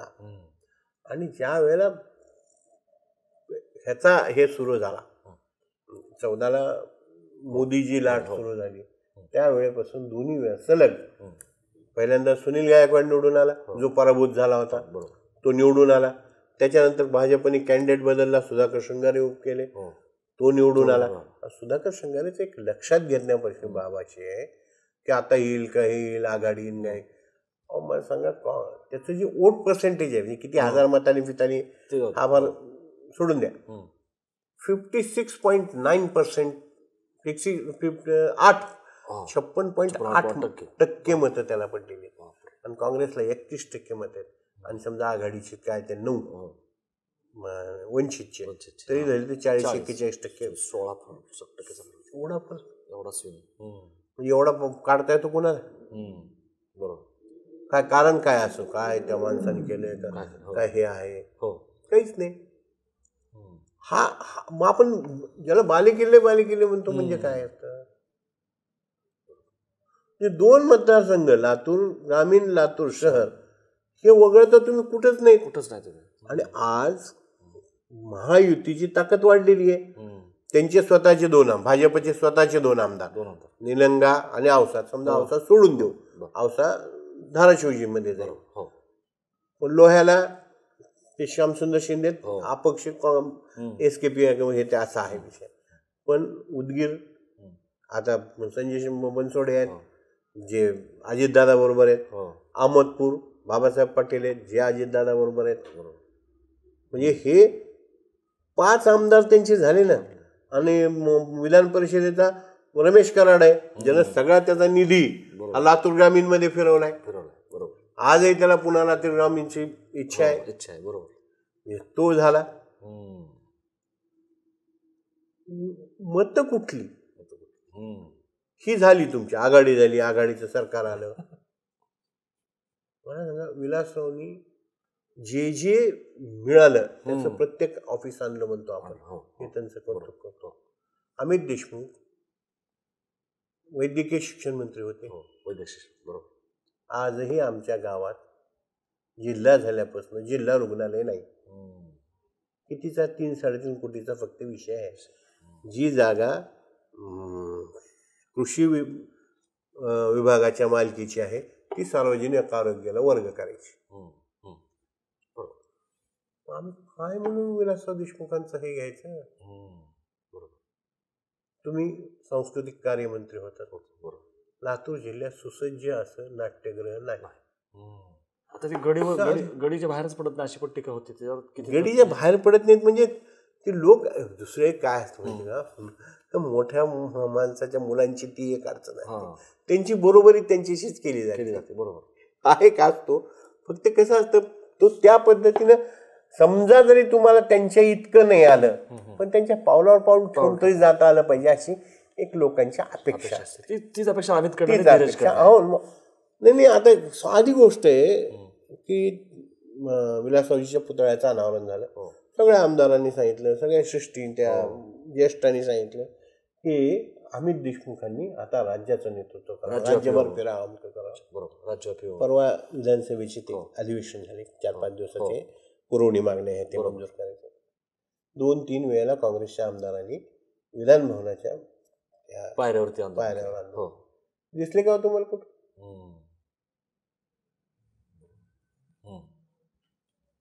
ती जागा असते तुमचं नेतृत्व सिद्ध करण्याची. ती जागा असते मी पक्षाचा नेता आहे हे म्हणण्याची. ती जागा असते मला राजकीय राज्यातल्या सगळ्या प्रश्नाची जाण आहे दाखवायची. ती संधी हुकली की नाही. लोक जेव्हा तुलना करतात किंवा तुम्ही काय करू शकता या वेळेला तुम्ही काय केलं. असं आहे ना की तुम्ही तिमाही परीक्षा आता नाही. पूर्वी आपण जेव्हा शिकत होतो तेव्हा कसं होतं मासिक परीक्षा, तिमाही परीक्षा, 6माही आणि वार्षिक. आता तुम्ही मासिकला नापास, तिमाहीला नापास, 6माहीला नापास, वार्षिकला फर्स्ट क्लास येणार कुठून. एकदम वार्षिकला नाही पास होत. ह्या परीक्षा आहेत ना त्या पास व्हाव्या. आणि ह्याची चर्चा होते. याच घराण्यातलं आणखीन एक व्यक्तिमत्व म्हणजे दिलीप देशमुख, त्यांचे बंधू. पण असं नाही म्हणता येत की ठीक आहे विलासराव भाऊ असल्यामुळे, मुख्यमंत्री असल्यामुळे त्याचा फायदा होतो राजकारणाचा व्हायचा, पण तरी पण त्यांचं एक स्वतंत्र व्यक्तिमत्व, बिलकुल स्वतंत्र ठसा होता. विलासराव देशमुखांचा याला आपण एक बॅकबोन असावं लागतो. मी बाहेर काही खेळत राहतो माझ्या माझ्या मतदारसंघात माझ्या ह्याच्यात काही होणार नाही. तसे विलासराव तसे भाग्यवान होते. त्यांना तसे कार्यकर्ते मित्रही होते आणि दिलीपराव सारखा भाऊ आहे. बरोबर. एक BV काळे नावाचे ग्रहस्थ होते. मांजरा कारखान्याचे चेअरमन होते. विलासरावनीच त्यांना केलं. जिल्हा परिषदेचे अध्यक्ष केलं. एक किस्सा सांगतोय आता विषय निघाला म्हणून ते दिलीपराव देशमुखांच्या गेला. जिल्हा परिषदेच्या अमित देशमुख नुकते ह्याच्यात आलते राजकारणामध्ये सुरू झालं त्यांचं. आणि तेव्हा जिल्हा परिषद ओपन झाली, जिल्हा परिषदचं अध्यक्षपद. तर आम्ही विचारलं साहेब मित्र का पुत्र. क्षणाचाही विचार न करता मित्र असा उच्चार दिला आणि BV काळेंना जिल्हा परिषदचा अध्यक्ष केलं. जिल्हा परिषद अध्यक्षपद संपल्यानंतर अवघ्या 2 तासात ते सगळं झालं. हे झालं दुसरा अध्यक्ष ते 2.5 साखर महासंघाचं उपाध्यक्षपद त्यांना. आणि BV काळे सांगतायत म्हणजेच विलासराव देशमुख सांगतायत हा संदेश गाव पातळीपर्यंतच्या अधिकाऱ्यांना होता. हा इतका विश्वास. तसंच दिलीपरावच्या बाबतीत दिलीपराव बास्ट नाव आहे. मॅनेजमेंट सहकारामध्ये दोन्ही भावांनी एक काम चांगलं केलं. सहकारामध्ये कसं असतं आपल्याकडे कारखाना निघाला की आपला ऊस जाईल का नाही, भाव मिळेल का नाही, याच्यापेक्षा तिथं नोकरी मिळेल की नाही. त्यामुळे विलासरावनी पहिल्या दिवशीपासून मांजरा कारखान्यामध्ये एक्सेस भरती एकाही माणसाची कधी केली नाही. चिटवाकी हा विषय नाही. नो चिटवाकी. त्याचा फायदा झाला त्याला. कारण हा कसा होतो ॲडमिनिस्ट्रेटिव्ह एक्सपेन्सेस हा शेवटी शेतकऱ्याच्या भावात देण्यामध्ये अडचण येतो. बरोबर. तो प्रोडक्टिव्ह एक्सपेन्सेस नसतोच ना. बरोबर. आणि सहकार परंतु प्रोफेशनल पद्धतीनं कारखाने कसे चालवावे त्याचं उत्तम उदाहरण दिलीपराव देशमुख. त्याचं उत्तम उदाहरण सहकारामधल्या बँकेचं दिलीपराव देशमुख. आज तुम्ही मराठवाड्यातल्या जिल्हा बँका पाहिल्या किंवा महाराष्ट्रातल्या पाहिल्या तर काय अवस्था आहे त्यांची. पण लातूर जिल्हा मध्यवर्ती सहकारी बँक ही राज्यातली पहिली बँक आहे की जिनं पहिल्यांदा 3 लाख रुपये बिनव्याजी कर्ज द्यायला सुरुवात केली. त्याच्यानंतर राज्य सरकारने निर्णय घेतला. दिलीपराव देशमुख. बरोबर. स्पष्ट हो नाही नाही. कार्यक्षेत्राबाहेर पण त्यामध्ये येऊ शकतो. हो, त्यामुळे ते तुमच्या जिल्ह्यात तुमच्या इंदापूरच्या सहकारी साखर कारखान्याला लातूर जिल्हा मध्यवर्ती सहकारी बँकेने कर्ज दिले. स्पेशल केस करून हे करून दिले ना. कारण बँकेकडे पडून राहिलेला पैसा ह्याचा काही उपयोग विनियोग नसतो, पण त्यांना दिलं तर त्याचं व्याज तरी मिळतं आणि तेवढाच शेतकऱ्याच्या ह्याला फायदा पडतो. ते दूरदृष्टी. हार्वेस्टर आत्ता प्रत्येक ह्याच्यात आणणं आणि ऊसतोड कामगारांच्या प्रश्नाला सोल्युशन देणं. बरोबर. त्या कामगाराला त्या कारखान्याला त्याची मदत होणं, हार्वेस्टर देणं मराठवाड्यातला पहिला जिल्हा बँक. सहजपणे होत नाही ना. त्याच्यातनं प्रोफेशनली बघणं. बरोबर. आहे सहकार. बरोबर. पण त्याची कॉर्पोरेट मॅनेजमेंट असते, व्यावसायिकता. बरोबर. हे सगळ्यांनीच केले. दिलीपरावनी केले, विलास अमित देशमुखांनी केले, धीरज देशमुखांनी केले. हे केले आणि ते करतायत. बरोबर. पण ते आपल्याला अजून सवय नसते. बरोबर. अरुणच्यात आपण थोडं समस्यांकडे पण येऊयात. लातूरचं तुम्ही फार छान सांगितलं कसं राजकारण, तिथलं व्यावसायिक वृत्ती, व्यापारी दोन मला दिसत आहेत. एक नैसर्गिक आपत्ती जी किल्लारीच्या रूपाने आली आणि तो जो झाला आणि त्यावेळेस शरद पवारांचं नाव सगळेजण घेतात. कशा पद्धतीनं तिथं मुख्यमंत्री असताना ते हजर झाले आणि त्यांनी कशा पद्धतीनं ते हाताळलं आणि त्याचा एक ठसा उमटवला. आणि दुसरं दिसतंय आपल्याला की ज्या लातूरवरनं आपण अशी म्हणत होतो की मिरजेवरनं लातूरला ट्रेन येत होती, बार्शी लाईट ट्रेन, त्याचे किस्से तिथंच रेल्वे वॅगननी पाणी आणावं लागलं. ह्या दोन्ही समस्या बरोबर आहे. त्या दोन्हीवरती दुर्दैवाने ह्या दोन्ही विषयात लॅक ऑफ मॅनेजमेंट ज्याला म्हणतात, व्यवस्थापनाचा आणि थोडा अदूरदर्शीपणाचा अभाव हा विषय. बरोबर.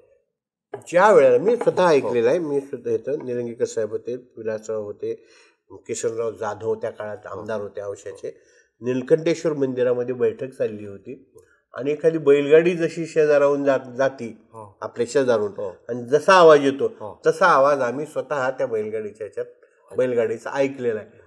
नाही काळजी करू नका, आता मी आलोय, हे असे सगळ्या बोलण्यामध्ये त्या क्षणी डेप्टी कलेक्टरने दिलेला सक्तीच्या पुनर्वसनाचा आणि पुनर्वसन या गावाचं करण्याचा जर अंमलबजावणी झाली असती तर ही एवढी नुकसान झालं नसतं.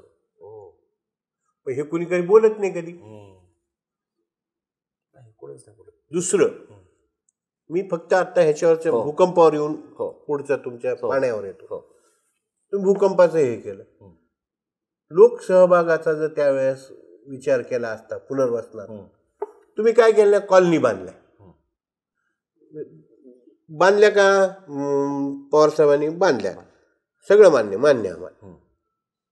पण किती सालचा विषय, तिथलं जीवनमान काय आहे, तिथला बेस काय आहे, शेती आहे ना. तुम्ही तर शेतीतले जाणते राजे, शेतीचं तुम्हालाच देशात कळतं. मग शेतकऱ्याचा बैल कुठं बांधायचा, शेतकऱ्याची गाय कुठं बांधायची, शेतकऱ्याची कोंबडी कुठं ठेवायची, शेतकऱ्याचा कडबा कुठं ठेवायचा, शेतकऱ्याचा उकंडा कुठं असणार आहे. उकंडा ही सुद्धा शेतकऱ्याची संपत्ती आहे. बरोबर. त्याचा भाव विचारच झाला का. तुम्ही कॉलनी बांधल्या,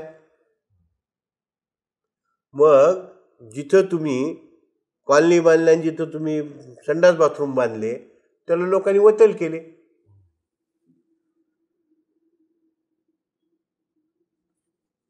भले तुम्हाला थोडी जास्त जागा लागली असते, पण कृषी जीवनाशी निगडीत ते पुनर्वसन झालं का? तुम्ही गावात त्या काळामध्येच ते सडका केल्या, ह्याच्या केल्या. त्या गावच्या ग्रामपंचायतीचा जीव किती असतो. तुम्ही सगळेजण सरपंच ते हे झालेले आहेत ना, देशाच्या पंतप्रधानापर्यंत पोहोचायची तुमची ताकद होती.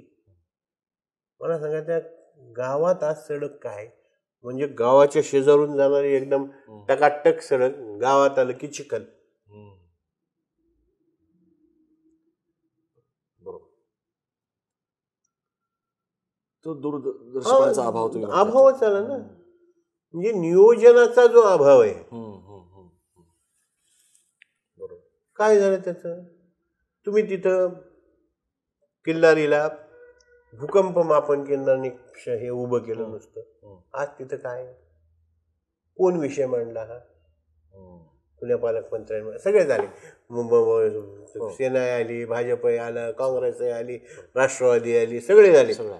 किती जणांनी त्याचा तसा विचार केला? आता तर हायवे गेलाय पूर्ण भूकंपग्रस्त भागातून.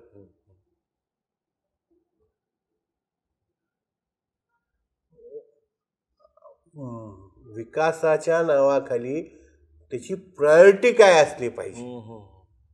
बरोबर.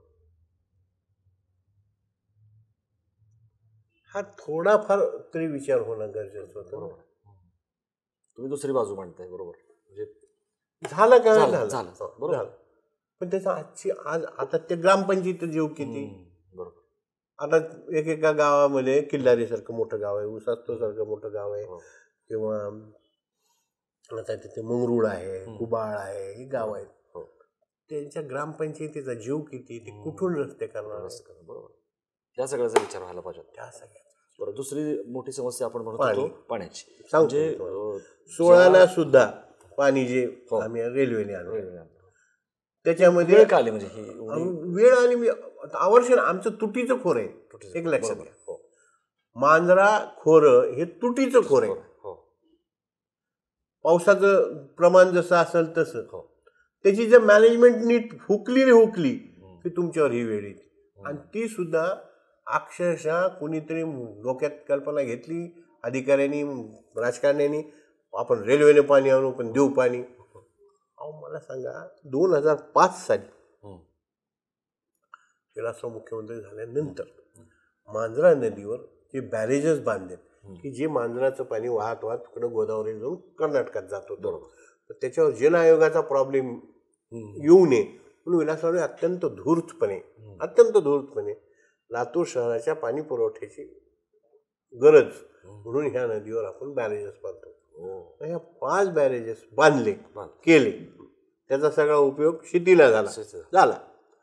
मग त्याच वेळेला त्या 5 बॅरेजेसच्या पाण्याचा उपयोग लातूर शहराच्या ह्याच्यासाठी त्या सायमल्टेनियसली काय केला गेला नाही. उजनीचं पाणी, अरे बाबा, उजनीचं पाणी आणणं कसं शक्य आहे?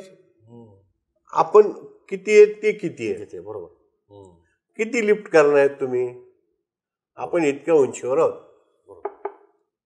तुळजापूरनी घेऊन उस्मानाबादनी घेऊन बघितला, धाराशिवनी, आज त्यांना बिल भरणं किती प्रॉब्लेम आहे.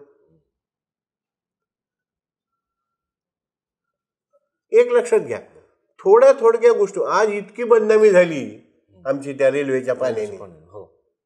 त्या आमच्या लातूर पॅटर्नच्या ह्याच्या तुऱ्यामध्ये ते निवळ खराटा खोवला गेला. पण समजा शांतपणे विचार केला असता, बसून विचार केला असता, कसं आणता येईल, काय करता येईल, कुठून होईल. जेवढा खर्च रेल्वेचा झाला, रेल्वे काही सोडणार नाही ना राज्य सरकारला, तरी कोणी राहायचे पैसे. तो इव्हेंटच केला, म्हणजे इव्हेंटच झाला. पिंपरीलाही होतं, आम्ही पाणी आणलं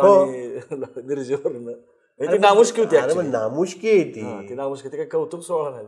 आता माहितीसाठी सांगतो, लातूरातल्या मुलांच्या लग्न होताना पुरीला जर म्हटलं ना बाहेरच्या, ती लातूर का रेल्वेने पाणी येते तिथं नको म्हणते.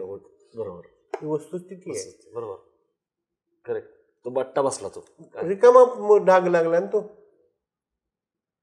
मला वाटतं बरेच लोक त्यामुळे नांदेडला पण शिफ्ट नाही नाही स्थलांतर वगैरे काही झालं नाही, पण त्याचा परिणाम असा शिक्षणाचं किंवा झाला, विद्यार्थ्यांचं बदनामी झाली, बांधकाम झालं. बरोबर.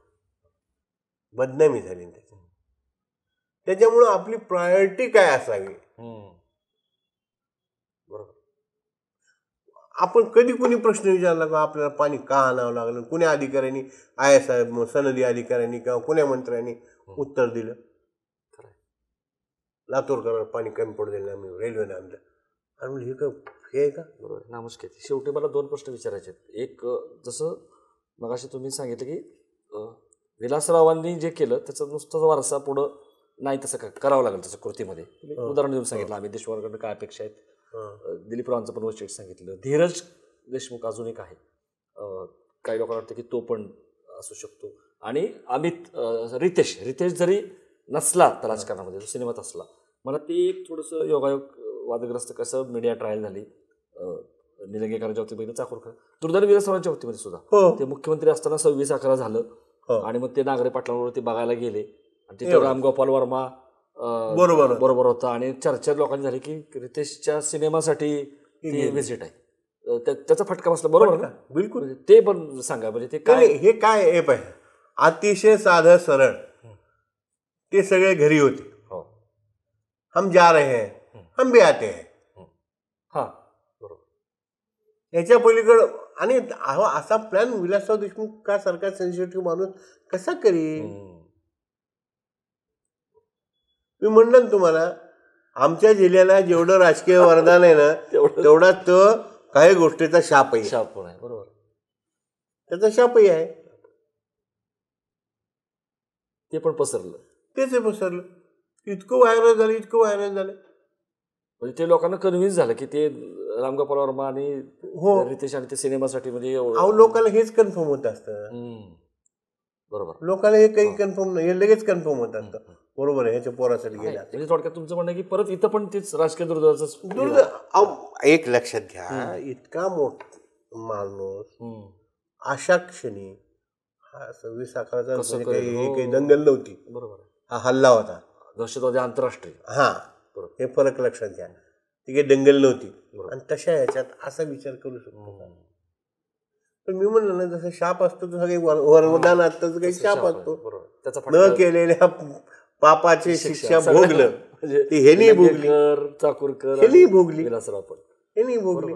शेवटी मला सांगा, आता तुम्ही जसं राजकारणाचा पोत बदलला सांगितलं, एकेकाळी जसं काँग्रेस होता, आणि आता तुम्ही कसं बघताय समीकरण? कारण मुख्यमंत्र्यांचे, फडणवीसांचे म्हणजे माजी मुख्यमंत्र्यांचे OSD अभिमन्यू पवार हे पण आलेले आहेत, संभाजी निलंगेकर आत्ता सध्या कुठं आहे ते बघताय. तुम्ही कशी दिशा बघताय? ही समीकरणं जी आहे ती आता कशी वाटतात तुम्हाला? तुम्ही ती लाट पण सांगितली कशी पडली, 2014ला काय झालं, 2019ला काय झालं, किती मतं पडली, जवळपास 56%, आणि सगळं बघता तुम्ही, काँग्रेसची 31, वंचितची 9, 40, हा सगळा गॅप तुम्ही आता कसं बघताय? म्हणजे भाजपचाच बालेकिल्ला, भाजपने जे उभं केलेलं आव्हान आहे ना, ते खूप मोठं आव्हान आहे काँग्रेस पुढे. मुळात कसं, काँग्रेसला पूर्वी शरद पवार गट म्हणून असायचे, आता तर ते सरळ 2 राष्ट्रवादी झाले. बरोबर, एक ज्याला खरं म्हणजे शिल्लक राष्ट्रवादी, शिल्लक सेना असं म्हणलं तरी फार फरक पडत नाही. बरोबर, 2 शकलं झाली, 2 शकलं झालेली, आणि हे सगळे बरोबर आले. तरी जो एक क्लास असा होता सेनेतला, की ह्यांच्याबरोबर आपण बैठकीला जाऊन बसायचं का? जो आज तसा एक थोडाफार क्लास भाजपमध्ये आहे, पण भाजपचं एम हे अबकडं नाही तर मोदी आहे. त्यामुळे तसं नाही, तसं ह्यांचं एम काय? हे पा, त्यांचं एम पॉझिटिव्ह आहे, ह्यांचं एम निगेटिव्ह आहे. ह्यांना तिसऱ्यांदा मोदी आणायचा आहे, ह्यांना फक्त मोदीचा पराभव करायचा आहे. निगेटिव्ह आहे, नकारात्मक आहे, नकारात्मक आहे. आणि समाज नकारात्मक फार स्वीकारत नसतो. बरोबर आहे, त्याला पर्याय द्यावा लागतो. कोण ह्याला बदलायचं, चल बदलू, कोण आहे. बरोबर. आणि दुसरी गोष्ट, लातूरच्या बाबतीत कुठलीही निवडणूक कुणीतरी ओन करावी लागते. ओनरशिप दाखवायला, ओनरशिप दाखवायला. आता ती लिडरशिपच नाही. ती लिडरशिप कोण आहे यांच्याकडे? बरोबर, विलासराव देशमुखांनी ओन केली निवडणूक. बरोबर. आले जयंतरावळे निवडून आणतो. बरोबर. हा. आता कोण करणार आहे? तसं सक्षम नेतृत्व जे आहे तेच नाही आता. कोण करणार आहे? कोण करणार आहे? बरोबर. ती जी पोकळी आहे काँग्रेसमध्ये नेतृत्वाची, त्याचं कारण असं आहे की मला मिळालं ना, आय अँड वी याच्यातला जो बेसिक फरक आहे. मला मिळालं, माझा मतदारसंघ टिकला, पुष्कळ झालं. म्हणजे हे जे म्हटलं तर की सरंजामशाही वृत्ती किंवा जे माझं बरोबर, माझा परगणा, माझा परगणा, बस. व्यापक विचार नाही. कुठला व्यापक विचार आहे? बरोबर. अहो प्रत्येक ठिकाणी. आणि काय असतं, जसं भाजपवाल्यामध्ये उमेदवार बदलायची सुद्धा ताकद आहे. आणि तिथं तो एक मुख्यमंत्री इतके वर्ष 16 वर्ष राहिलेला बदलला गेली त्यांनी. म्हणजे ते नुसती भाकरी फिरवण्याची बात भाकरी फिरवतात, ते फिरवली. मला सांगा, एकदा काँग्रेसने नाही द्यायचं निलंगेकर फॅमिलीमध्ये तिकीट, बघू दुसरा काँग्रेसचा करायचा, असं काय नाही विचार करू. बरोबर. ठीक आहे, त्याचा परिणाम दोन्ही निलंगेकरांची मदत त्या समाजावर पडते, हा भाग वेगळा. बरोबर. पण विचार तरी करा. बरोबर. निर्भय बनवची हे लोक काय ते सभा घ्यायलेत आणि त्याच्यात हे काँग्रेसवाले असतात. अरे आधी पक्षात निर्भय व्हा. पक्षात निर्भयपणे बोलायला शिका. बरोबर. बरोबर. कोण बोलतं निर्भयपणे काँग्रेसमध्ये?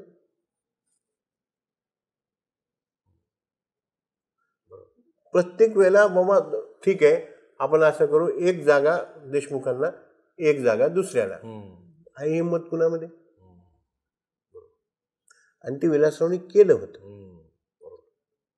विलासरावांनी पहिल्यांदा जेव्हा हे झाला लातूर ग्रामीण मतदारसंघ, मी स्वतः इंडिव्हिज्युअली एकट्यात जाऊन त्यांना म्हणलं, ते माझे मित्र आहेत, चांगले मित्र आहेत, म्हणून मी सरळ जाऊन विचारलं, साहेब खरं सांगा म्हणलं, मला आमच्या मित्राचा बळी घ्यायचा आहे का कसं? समुद्रे, अमितपेक्षा त्याला 10 कमी मतं जास्त पडतील. निवडून आले हे जाते. पण ही जी होती, कारण कसं होतं, गोपीनाथराव मुंडेंनी रमेश कराड उभा केला आणि विलासराव देशमुखांनी वैजनाथ शिंदे उभा केला. वैजनाथ शिंदे माझे खूप चांगले मित्र. मी सरळ जाऊन विचारलं होतं. पण ही जी म्हणण्याची ना, एक लक्षात ठेवा, अमितपेक्षा 10 तरी मतं जास्त पडतील. असं कोण ओन करणार? कसं असते ही निवडणूक, म्हणजे काही गंमत नाही. बरोबर. तुम्ही 10 गोष्टी, हे भाजपच्या चुकल्या आहे, मोदीच्या चुकल्या आहे, याच्या चुकल्या आहे, हे चुकल्या आहे, आपल्याला काय हे मान्य, हे सांगणार कोणी? ह्या छातीत. बरोबर. आणि ते लोकांना पटेल असं. अहो पटणंच सोडून द्यावं, मी तर पटणं लांबच म्हणतो, काहीच गरज नाही ते पटण्याची न पटण्याची. म्हणलं तर पाहिजे ना, ओनरशिप घेतली पाहिजे. बरोबर. ओनरशिप, त्याची जबाबदारी कोण घेणार? ती तुम्हाला आता दिसत नाही. म्हणजे ती मोठी पोकळी काँग्रेसमध्ये. आणि ते जसं ते अमित असेल, धीरज असेल, त्यांनी ते घ्यायला पाहिजे, त्यांनी घ्यायला पाहिजे. ते घेताना दिसत नाही. कुठे देत? केवळ आत्ताच उदाहरण सांगितलं ना. बरोबर. ती घ्यायची असती तर त्यांनी तिथंच चुणूक दाखवली असते ना. ती केवळ विलासरावांची पुण्याही पुरणार नाही. नाही हो, नाही, असं नसतं. माझा विलासराव विषयी खूप प्रचंड आदर आहे, तुमचा आदर आहे, ह्याचा आदर आहे, त्याचा आदर आहे, त्याचा आदर आहे. पण त्याचा अर्थ मी तुमचा आदर करीन असं नाही होत ना. बरोबर. बरोबर. म्हणजे जनतेला गृहीत धरून चालणार नाही. नाही नाही ती जी लिडरशिप जी आहे, ती ओनरशिप जी आहे, ती द्यावी लागेल. त्याच्यासाठी त्यांनी आयुष्य खर्चिलं होतं, तेव्हा त्यांना ते पद मिळालं. खूप खूप त्या पदापर्यंत खूप धन्यवाद तुमचे. तुम्ही फार चांगल्या पद्धतीनं लातूर शहर असेल, ग्रामीण असेल किंवा हे सगळे मतदारसंघ असतील, त्याचं सगळं राजकारण जे आहे, त्याचे वेगवेगळे पदर जे आहेत ते उलगडून दाखवले. कसे नेतृत्व होतं, विरोधकांना पण कशी स्पेस होती, सत्ताधाऱ्यांना पण कशी स्पेस होती, आणि एक प्रकारे राजकीय प्रारब्ध कसं होतं या तिन्ही मोठ्या नेत्याच्या बाबतीमध्ये, आणि त्याला ते वरदान पण कसं झालं आणि ते शाप पण कसं ठरलं. खूप धन्यवाद. या जिल्ह्यांच्या राजकारणामध्ये लातूरवरती आपण सांगोपांग चर्चा केली. तुम्हाला ही चर्चा कशी वाटली ते तुम्ही नक्की सांगा. कमेंट बॉक्समध्ये तुमच्या प्रतिक्रिया द्या, सूचना द्या. आणखीन एका नव्या जिल्ह्यासह लवकरच भेटू. तोपर्यंत बघत राहा बोलबेडू. परत एकदा तुमचे धन्यवाद. नमस्कार.